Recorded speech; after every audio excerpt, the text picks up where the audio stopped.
کیا آپ خود کو کمزور محسوس کرتی ہیں؟ کیا آپ دوسروں کی باتوں سے جلدی متاثر ہو جاتی ہیں یا زندگی کے مسائل آپ کو توڑ دیتے ہیں؟ اگر ہاں تو یہ ویڈیو آپ کے لیے ہے، کیونکہ آج ہم بات کریں گے ایک ایسی عورت بننے کی جو صرف مضبوط نہ ہو بلکہ مثبت بھی ہو، جو ہر مشکل میں خود کو سنبھالے اور ہر حال میں آگے بڑھے۔ اسلام میں عورت کو بہت بلند مقام دیا گیا ہے۔ وہ ماں بھی ہے، بیٹی بھی ہے اور بیوی بھی، اور ایک مضبوط شخصیت بھی۔ لیکن سوال یہ ہے، آج کے دور میں ایک عورت خود کو مضبوط اور پازیٹیو کیسے بنائے؟ آئیے سمجھتے ہیں۔ سب سے پہلے خود کو جانیں۔ آپ کی طاقت کیا ہے؟ آپ کی کمزوری کیا ہے؟ جو عورت خود کو نہیں جانتی وہ کبھی مضبوط نہیں بن سکتی۔ ہر دن اپنے آپ سے سوال کریں، میں کون ہوں؟ میں کیا بننا چاہتی ہوں؟ جب آپ خود کو سمجھیں گی تو دنیا کی کوئی بات آپ کو نہیں ہلا سکے گی۔ مضبوط عورت کبھی اپنی عزت پر سمجھوتا نہیں کرتی۔ اگر آپ خود اپنی عزت نہیں کریں گی تو دنیا بھی نہیں کرے گی۔ نو کہنا سیکھیں، ہر کسی کو خوش کرنا چھوڑ دیں۔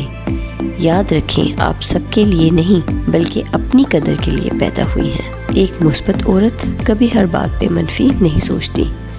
اگر کچھ برا ہو جائے وہ سیکھتی ہے، نہ کہ ہار مانتی ہے۔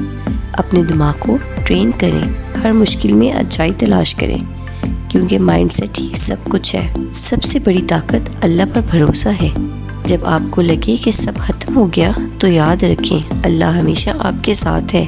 نماز، دعا اور صبر، یہی ایک عورت کو اندر سے مضبوط بناتے ہیں۔ جو اللہ پر یقین رکھتا ہے وہ کبھی ٹوٹتا نہیں۔ مضبوط عورت اپنے ایموشنز کی غلام نہیں ہوتی۔ وہ غصہ، دکھ اور فرسٹریشن کو کنٹرول کرنا جانتی ہے۔ ہر بات پر رونا، ہر بات پر ریئیکٹ کرنا یہ کمزوری کی نشانی ہے۔ خاموشی، صبر اور سمجھداری، یہی اصل طاقت ہے۔